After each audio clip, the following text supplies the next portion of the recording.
What is up, everybody? It's your boy Nerdicane doing another drive home video. It's raining again, so you might hear a little bit of rain going on in here. The news just came down. GameStop is going to start carrying Marvel comics. Now, I'm certain that they have some sort of deal where they can just do the old rip the cover off and send it back if it doesn't sell. But I, for one, everybody else is like, this is a dumb idea. I, for one, am very excited. I got history with them people. I used to work for GameStop. I used to be a manager.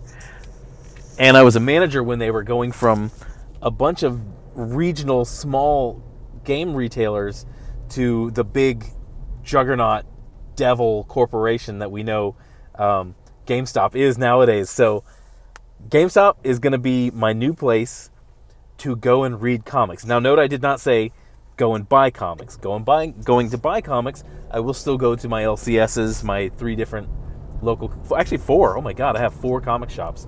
My 4 LCSs and buy comics there.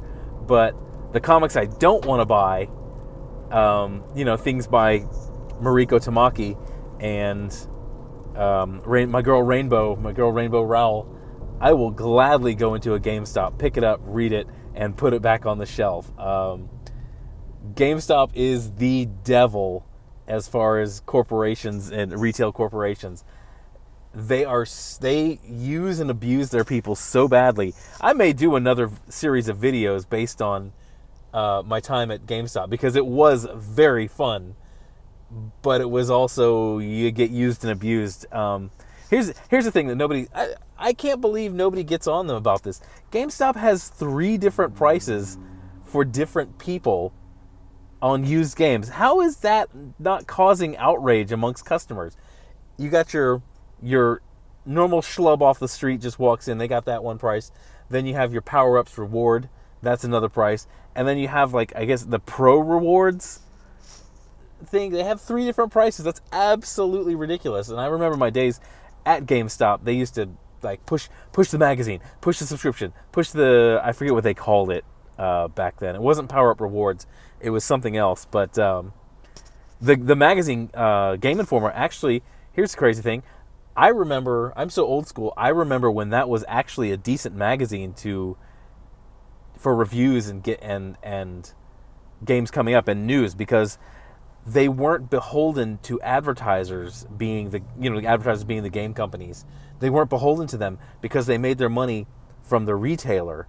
So their reviews, they weren't worried about panning a game and then pissing off that company and that company would stop advertising. They weren't worried about that. They made their money from the corporation. So they were like, okay, this game sucks. We're going to give it a 4. And that's a 4 out of 20, not out of 10. But yeah, we used to pimp that thing. We used to push it. I was very good at pushing it. Back then it was a good idea. But now it's just like a ridiculous ripoff. And remember back, I'm so old school. I remember when they had game systems in there so people could try the games out before they buy. And that was part of the thing. Try before you buy. When they started going big corporate, they started pulling all those out. And that's kind of when I knew they were going the wrong way. Plus, they were hiring a lot of managers who weren't gamers and really didn't have experience in the game industry. So, like I learned when I later sold cars, you got to commit to the bit. If you're selling Fords, you got to love Ford. You got to love every product. Ford is the greatest company in the world. They make the best cars in the world. I'll take a Ford over Ferrari. That's how you have to be. You have to commit to the bit. And GameStop wasn't really hiring managers based on that, based on their ability to, their enthusiasm. So they became this faceless corporation, which made it much easier for them to treat customers the way they do. And then they bought Think Geek. You guys all know Think Geek, that place where you buy stuff that you regret 10 minutes later. Yeah, they bought Think Geek. That was a very confusing move to me because, how many Funko Pops do you need? For the answer to that question, go watch my other video on Funko Pops, and that will explain to you how many Funko Pops you need to buy in your lifetime. That's probably my most hated video. I get lots of comments and lots of thumbs down on that. But you know what? Screw you guys who like Funko Pops. They're garbage. But yeah, that's a really horrible business sense. Just like buying Think Geek. it was a cool website back when it was just a website. But when GameStop bought it, suddenly GameStop started becoming Spencer's Gifts or Hot Topic with just a crazy amount of junk keychains and little knickknacks that you don't really need. But that's what if they can get you to spend your trade-in credit on the junk knickknacks, that's more power to them. They love that stuff. But yeah, that's all I got. This is a terrible, terrible idea. GameStop, I think GameStop is coming to its end.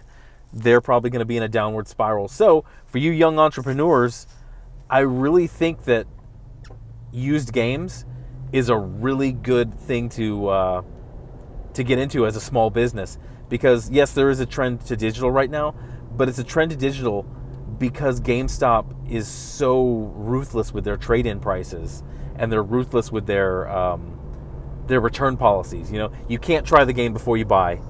Then when you buy it, if you open it, you can't return it, and they're happy to give you $20 for that brand new game you bought 5 minutes ago for $60, which they're going to turn around and sell for $55. But yeah, right now, I think the gamers, yes, there's a move towards digital, but I think there's going to be a backlash against that because you can't trade in and you can't sell a digital game. Once you buy a digital game, it's yours. And I kind of realized that when I bought Monster Hunter World, that, you know, it was a cool game, it was a well-made game, but it really wasn't for me. I didn't have the time to invest in it.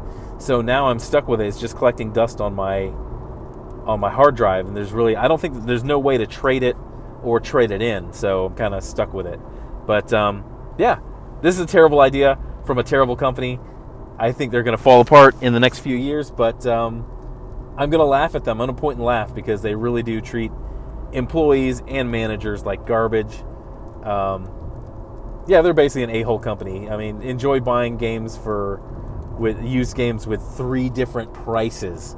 That's ridiculous. You guys should be revolting in the streets. I'm sure some of you are revolting already, but not the same revolting. But thanks for watching. I'm Nerdicane. You can hit me here, hit a like, hit a subscribe. Please hit a subscribe. I'm so close to 1,000. I just need 981 subscribers to get to 1,000. So I'm right on the cusp.